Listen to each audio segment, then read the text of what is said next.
എന്നെ കേൾക്കുന്ന നിങ്ങളിൽ എത്ര പേർക്ക് ഇന്ന് രോഗം അല്ലെങ്കിൽ വേദനകൾ ഇല്ലാത്തവരായിട്ടുണ്ട്? പലരും രോഗത്താലും വേദനകളാലും ഒക്കെ മല്ലടിക്കുമ്പോൾ, വല്ലാത്ത വിഷമത്തിൽ കൂടി കടന്നു പോകുമ്പോൾ നമ്മുടെ ശരീരത്തിൽ രോഗമില്ല എന്നുള്ളത്, വേദന ഇല്ല എന്നുള്ളത്, വേദന ഇല്ലാതെ കിടന്നുറങ്ങാനുള്ള ആ ഒരു വലിയ അനുഗ്രഹം ദൈവം തരുന്നത് കൊണ്ട് എത്രമാത്രം ദൈവത്തെ മഹത്വപ്പെടുത്തിയാൽ മതിയാവും.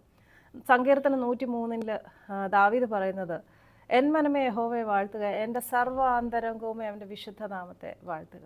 Bless the Lord O my soul and all that is within me, bless his holy name. And all that is within me എന്നതുകൊണ്ട് ഉദ്ദേശിക്കുന്നത് നമ്മുടെ ഉള്ളിലെ നമ്മുടെ സന്ധികളോടും മജ്ജയോടും മാംസത്തോടും നാഡിയോടും സകല കോശങ്ങളോടുമാണ് പറയുന്നത്, അവൻ്റെ വിശുദ്ധ നാമത്തെ വാഴ്ത്തുക.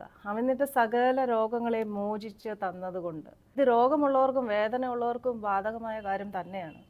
നിങ്ങൾക്ക് ഒരു വീണ്ടെടുപ്പുകാരൻ ഉള്ളതുകൊണ്ട്, നിങ്ങൾക്ക് ഒരു സൗഖ്യദാതാവ് ഉള്ളതുകൊണ്ട്, നിങ്ങളുടെ ചത്ത മാംസത്തോടും മജ്ജയോടും സന്ധികളോടും കോശങ്ങളോടും നാടികളോടും ഒക്കെ പറയുക, അവൻ്റെ വിശുദ്ധ നാമത്തെ വാഴ്ത്തുക.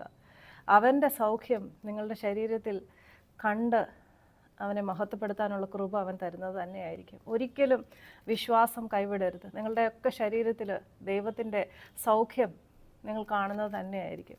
അതിനുവേണ്ടി വചനത്തിൽ വിശ്വസിക്കുക. fall in love with Jesus and fall in love with the word of God.